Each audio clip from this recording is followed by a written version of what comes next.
Hello friends, उम्मीद है आप सभी लोग अच्छे होंगे। तो चलिए हम लोग करेंट का जो सेशन है पूरे एक साल के करंट अफेयर्स में हम लोग पूरे एक बार सब जितने भी कंटेंट है सबका रिवीजन करेंगे। राष्ट्रीय अंतर्राष्ट्रीय इकोनॉमिक साइंस टेक पुरस्कार, सैन्य अभ्यास, चर्चित व्यक्ति, नियुक्तियाँ, सम्मेलन, बहुत सारा चीज़ें हैं जिसको हम लोग एक बार रिवीजन कर लें। 70 बीपीएससी के लिए बहुत महत्वपूर्ण आपका सेशन हो जाता है। तो चलिए हम लोग प्रारंभ करें। अगला प्रश्न हो जाएगा, सितंबर 2023 में किसे नेस्कॉम का चेयरपर्सन नियुक्त किया गया? किसे नेस्कॉम का चेयरपर्सन नियुक्त किया गया? राजेश नाम्बियार हो जाते हैं। इसका आंसर ए है। इनकी नियुक्ति सितंबर 2023 में किया जाता है राजेश नाम्बियार का। और कॉग्निजेंट के ये क्या है? अध्यक्ष और प्रबंध निदेशक हो जाते हैं कॉग्निजेंट का। और नियुक्ति करता हुआ इसका नेस्कैम, नियुक्ति पद है नेस्कैम के चेयरपर्सन है। चलिए आगे हम लोग देखते हैं। अगला प्रश्न है, हाल ही में किसे रेलवे बोर्ड की पहली महिला सीईओ और अध्यक्ष के रूप में नियुक्त किया गया है? किसको किया गया? जय वर्मा सिन्हा को किया गया। जय वर्मा सिन्हा को किया गया और रेलवे बोर्ड की पहली महिला सीईओ और अध्यक्ष बनाई जाती हैं। इंपॉर्टेंट है आपके लिए। इन्होंने ये अपना पदभार ग्रहण किया 1 सितंबर 2023 को। जय वर्मा सिन्हा ने 1 सितंबर 2023 को इन्होंने पदभार ग्रहण लिया और इसके पहले अनिल कुमार लोहाटी इस पद पर थे। कार्यकाल की अगर हम लोग बात देखेंगे तो कार्यकाल हो जाएगा 1 सितंबर 2023 से लेकर के 31 अगस्त 2024 तक ही इस पद पे रहेंगे।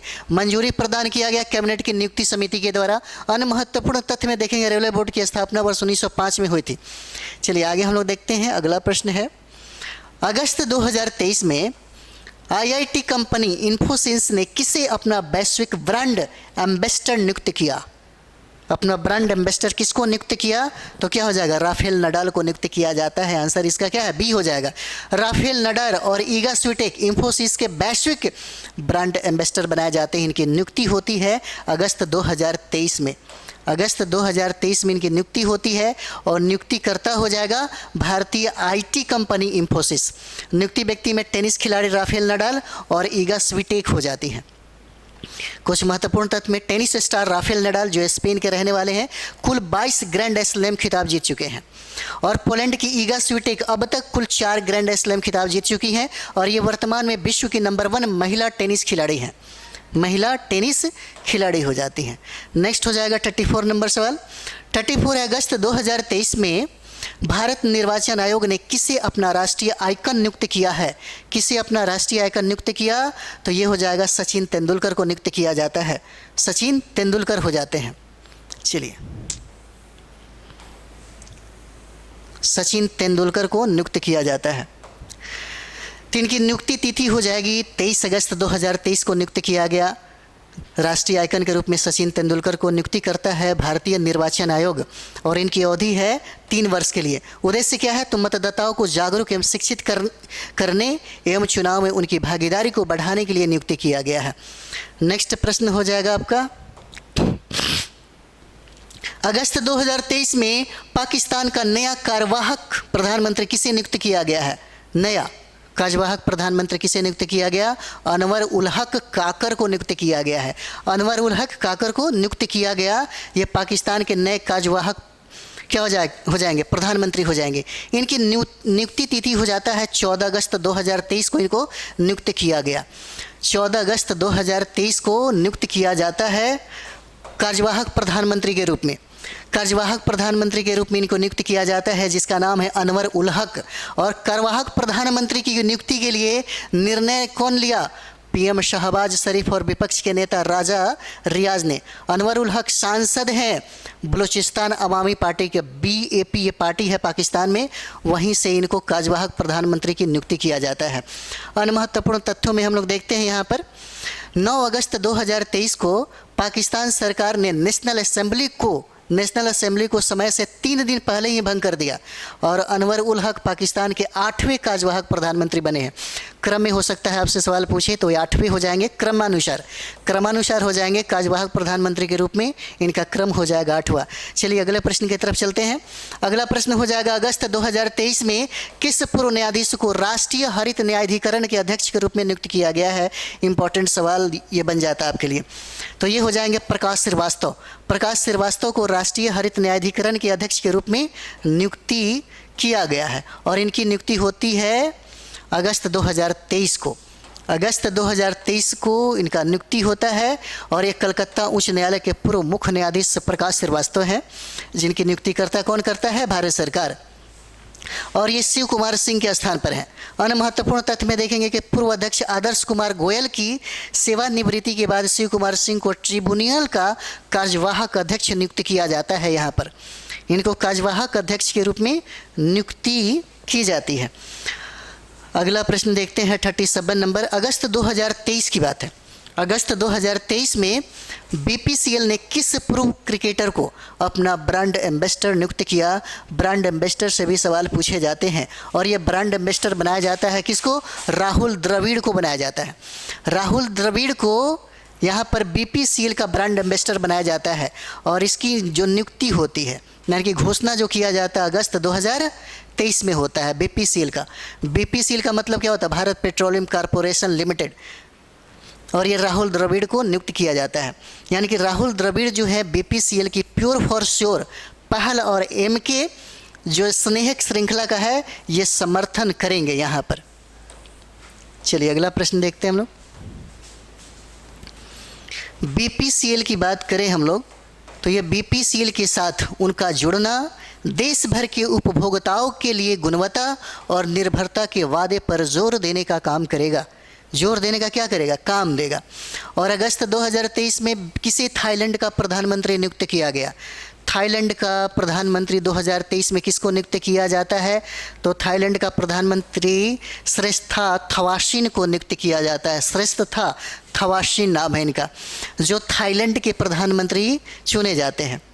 थाईलैंड के प्रधानमंत्री, इनका चयन होता है 22 अगस्त 2023 को थाईलैंड की संसद के द्वारा। और चयनित व्यक्ति हैं श्रेष्ठा थवासीन। और क्रमानुसार अगर हम लोग बात करें तो ये 30वां क्रम हो जाता है। और इनकी जो पार्टी है फू थाई पार्टी हो जाएगा। और ये 29वें प्रधानमंत्री प्रच्युत चान ओचा हो जाते हैं। और अभी जो बने गए हैं श्रेष्ठा थवासीन, ये 30 नंबर के प्रधानमंत्री होते हैं। 30 नंबर के विशेष थाईलैंड के प्रधानमंत्री का पद मार्च जो है 2023 से ही क्या था? रिक्त था। चलिए आगे हम लोग देखते हैं। 39 नंबर सवाल है। 39 नंबर सवाल में अगस्त 2023 में किसे केंद्रीय अप्रत्यक्ष कर और सीमा शुल्क बोर्ड का अध्यक्ष नियुक्त किया गया है? किसे नियुक्त किया गया है? संजय कुमार अग्रवाल की नियुक्ति होती है। यहाँ पर संजय कुमार अग्रवाल की नियुक्ति CBIC के तौर पे किया जाता है। इनकी नियुक्ति होती है 5 अगस्त 2023 को। 5 अगस्त 2023 को नियुक्ति होती है। और इन्होंने स्थान लिया विवेक जौहरी का, जो 31 मई 2023 को इन्होंने सेवानिवृत्त हो गए। संजय कुमार अग्रवाल 1988 बेंच के भारतीय राजस्व सेवा के अधिकारी थे और इन्हें विशेष सचिव के दर्जे के साथ इस पद पर नियुक्त किया गया। CBIC वित्त मंत्रालय के राजस्व विभाग का एक भाग है जो अप्रत्यक्ष कर जैसे GST, सीमा शुल्क, उत्पाद शुल्क आदि का संग्रहण करता है। यह काम किया जाता है। नेक्स्ट प्रश्न है, अगस्त 2023 में किस भारतीय महिला को संयुक्त राष्ट्र में अस्थायी प्रतिनिधि के रूप में नियुक्त किया गया? अस्थायी प्रतिनिधि के रूप में किसे नियुक्त किया? इम्पॉर्टेंट हो जाता है। और ये है रुचिरा कंबोज। रुचिरा कंबोज को संयुक्त राष्ट्र में अस्थायी प्रतिनिधि के रूप में क्या किया गया? नियुक्त किया गया, जिनका नाम है रुचिरा कंबोज नाम हो जाएगा। रुचिरा कंबोज नाम हो जाएगा, है ना। और इनकी नियुक्ति होती है अगस्त 2023 में। अगस्त 2023 में किया जाता है। अभी आपको पता होगा 70 अभी बीपीएससी में लगातार सीट बढ़ रही है। लगातार सीट बढ़ रही है और आयोग के द्वारा कहा गया है कि एग्ज़ाम तक सीटों की संख्या बहुत हो जाएगी। इसीलिए अगर आपके दिमाग में चल रहा होगा कि 70 का एक सीट हमें अगर चाहिए तो सबसे ज़्यादा फोकस करने की जो ज़रूरत है, हम आपको एक बार फिर से बताते हैं।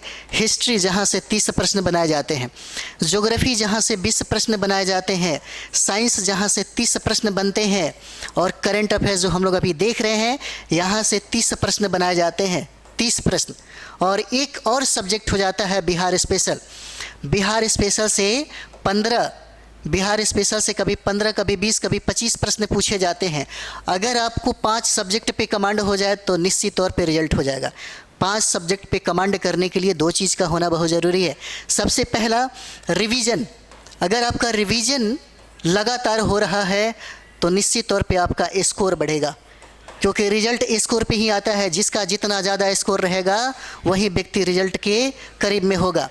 और दूसरी बात है, बहुत सारे विद्यार्थी हैं जो सारे सब्जेक्ट पढ़ने के बाद, रिवीजन करने के बाद प्रश्न को बना रहे होंगे और उनका प्रश्न जो है गलती हो रहा होगा कंफ्यूजन की वजह से। तो जितना ज़्यादा से ज़्यादा हो सके वो सेट को बनाइए। सेट को बनाने से आपके अंदर जो कन्फ्यूज़न है वो ख़त्म हो जाएगा, क्योंकि ये बात आपको पता है कि 1/3 निगेटिव है। 1/3 जो है यह निगेटिव हो जाता है। इसको कंप्लीट करने के लिए आपके पास सोर्स स्ट्रांग होना ज़रूरी है और गहराई में जाकर के ज़रूर एक बार रिवीजन करिए, है ना। तो चलिए आगे हम लोग देखते हैं। अभी अगला हो जाएगा कि नियुक्ति व्यक्ति कौन है। रुचिरा कंबोज हो जाती हैं। नियुक्ति पद क्या है, तो संयुक्त राष्ट्र में भारत की अस्थायी प्रतिनिधि के तौर पर इनकी नियुक्ति होती है। और नियुक्तिकर्ता कौन है, संयुक्त राष्ट्र। संयुक्त राष्ट्र ने रुचिरा कंबोज को नियुक्त किया। किसके स्थान पर, TS तिरुमूर्ति के स्थान पर रुचिरा कंबोज को नियुक्त किया गया है। और विशेष क्या है, रुचिरा कंबोज इस पद पर नियुक्त होने वाली भारत की पहली महिला है, इसलिए इम्पोर्टेंट हो जाएगा। भारत की पहली महिला है इसलिए इम्पॉर्टेंट हो जाएगा। रुचिरा कंबोज के बारे में कुछ और भी जानकारी हम लोग यहाँ पे देखते हैं, है ना। कुछ और भी जानकारी देख लीजिए।